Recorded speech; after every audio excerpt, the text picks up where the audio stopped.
Hello. So our today's topic is schools of jurisprudence. तो previous videos में हमने meaning of jurisprudence पढ़ लिया, nature and scope of jurisprudence पढ़ लिया. Now we will understand about the schools of jurisprudence. तो jurisprudence क्या है? jurisprudence is the study of law. तो जो भी जितने भी फिलोसोफर्स हैं, स्कॉलर्स हैं, ज्यूरिस्ट हैं, जो लॉ को स्टडी करते हैं, जूरिस्प्रूडेंस पे जो काम कर रहे हैं, वो उन सभी ने ये सारे लॉज को फाइंड किया है और यही सारे डिफरेंट लॉज हैं स्कूल्स ऑफ जूरिस्प्रूडेंस. जैसे डिफरेंट स्कूल्स होते हैं ना, जैसे स्कूल ऑफ लॉ है, स्कूल ऑफ साइंस है, मेडिकल है, सबका अलग अलग सब्जेक्ट्स हैं. हर एक सब्जेक्ट का एक अलग कॉन्सेप्ट है, हर एक सब्जेक्ट का एक अलग मीनिंग है, पर्पस है. बिल्कुल वैसे ही जूरिस्प्रूडेंस में ये सारे जो भी लॉज हैं, ये सारे लॉज का एक अलग कॉन्सेप्ट है, अलग मीनिंग है, अलग पर्पस है. First is natural law. Natural law को एरिस्टोटल ने प्रपोज किया है. तो बेसिकली मैं प्रीवियस वीडियो में नेचुरल लॉ एक्सप्लेन कर चुकी हूँ, पर एक शॉर्ट में अगर हम समझें तो नेचुरल लॉ है जो हमारे मॉरल्स हैं. मॉरल्स में क्या आ जाता है? किसी की हेल्प करना, किसी के साथ गलत नहीं होने देना, एंड जो भी बेसिक हमारी नीड्स है, हमारी जो ह्यूमैनिटी है, जो इनबिल्ट है हमारे अंदर, उसके ऊपर जो लॉज बने हैं ना, वही होते हैं नेचुरल लॉ. नेचुरल लॉ हो गया. अब आते हैं हम एनालिटिकल पॉजिटिविज्म पे.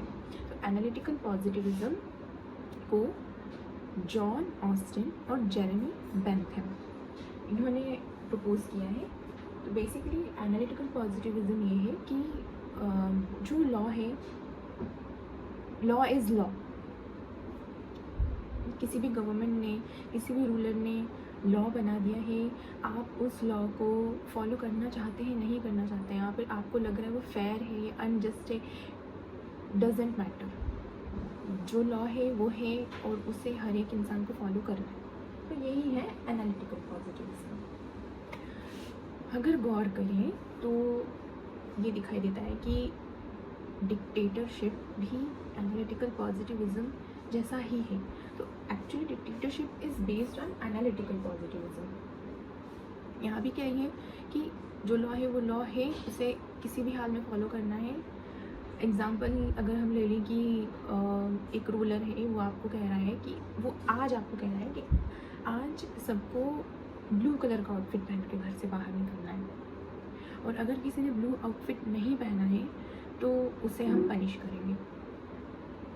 ये आपने फॉलो कर लिया, लेकिन अगले दिन वो कहता है रूलर कि अब आपको सबको वाइट कलर का आउटफिट पहन के निकलना है घर से, अगर नहीं पहना तो फिर हम उसको पनिश करेंगे. तो जो लॉ है वो उसे फॉलो करना ही पड़ेगा, अगर नहीं किया तो उस पर पनिशमेंट मिलेगा. तो यही हो जाता है एनालिटिकल पॉजिटिविज्म. तो इंडिया में भी कुछ एग्जांपल्स हैं ऐसे, जैसे इंडियन पिनल कोड है. जो लॉ है उस लॉ को फॉलो करना ही है. इंडियन पिनल कोड में अगर नहीं किया तो फिर पनिशमेंट मिलती है. तो एक डिक्टेटरशिप के लिए नहीं है, वो एक सोसाइटी में जस्टिस डिलीवर हो उसके लिए है.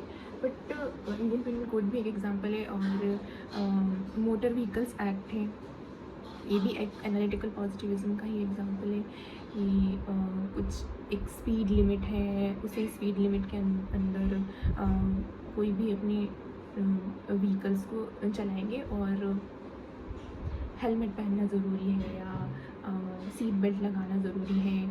चाहे कोई वो करना चाहता है, नहीं करना चाहता है, लेकिन उन्हें वो करना पड़ेगा, और अगर नहीं किया तो उन्हें पनिश किया जाएगा. तो ये है हमारे इंडिया में एग्जाम्पल एनालिटिकल पॉजिटिविज्म का. किसने डिफाइन किया analytical positivism? Jeremy Bentham and John Austin. तो एनालिटिकल पॉजिटिविज्म को ऑस्टिन थ्योरी भी हम कहते हैं. Next is pure theory of law. Pure theory of law हंस गेल्सन ने प्रपोज किया है. तो ये प्योर थ्योरी ऑफ लॉ ये कहता है सिंपली कि एक लीगल रूल जो है उसमें जो लॉ है उस लॉ को ही फॉलो करना है. तो law is law, but it is in a written form, जो लीगल रूल है उसी के अकॉर्डिंग फॉलो किया जाएगा, and everyone has to follow it, no one is above it. तो it is the supreme law. तो चाहे वो प्रेसिडेंट है, वो प्राइम मिनिस्टर है, everyone has to follow that law. तो इंडिया में constitutional law pure theory of law का एग्जाम्पल। ओके, तो ये जो प्योर थ्योरी ऑफ लॉ है ये हंस कैल्सन ने प्रपोज किया है। So Hans Kelsen is known as the father of the pure theory of the law. Next है legal realism. Legal realism is proposed by Oliver Wendell Holmes. According to him, law is what courts do. तो basically legal realism को हम ऐसे समझ सकते हैं कि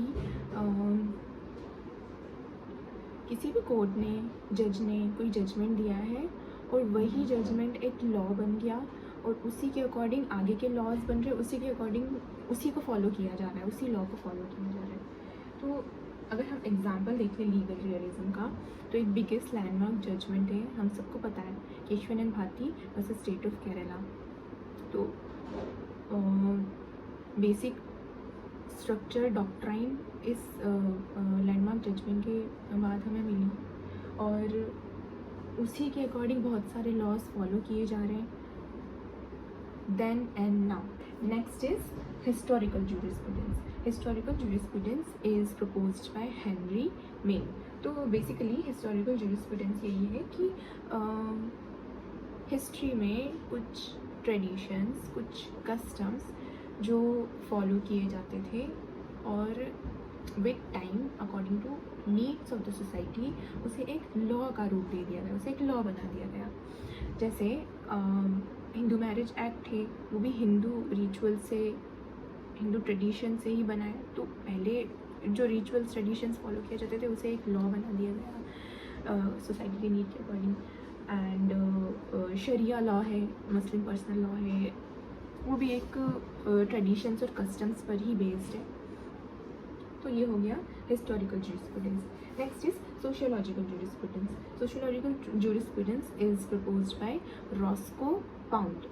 अब सोशियोलॉजिकल जूरिस्प्रूडेंस बेसिकली यही है कि वो लॉज जो सोसाइटी को चेंज करते हैं, सोसाइटी की थिंकिंग को, सोसाइटी की साइकोलॉजी को चेंज करते हैं। जैसे डाउरी लॉ है एंड चाइल्ड मैरिज लॉ है एंड वुमेन एम्पावरमेंट लॉज जो है, ये सारे जो लॉज हैं ना जो सोसाइटी को चेंज करने, स्लेवरी लॉ है एंड ऑल दीज, मतलब जो भी ये जो भी लॉज हैं जो सोसाइटी को एक चेंज देने के लिए, एक सोसाइटी को पुरानी जो चीज़ें फॉलो की जा रही है उसे हटाते हुए एक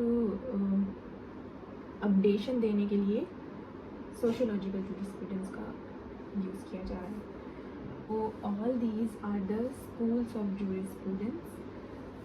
So what do you think? Which law do you agree with and why? Answer it in the comments. Thank you so much.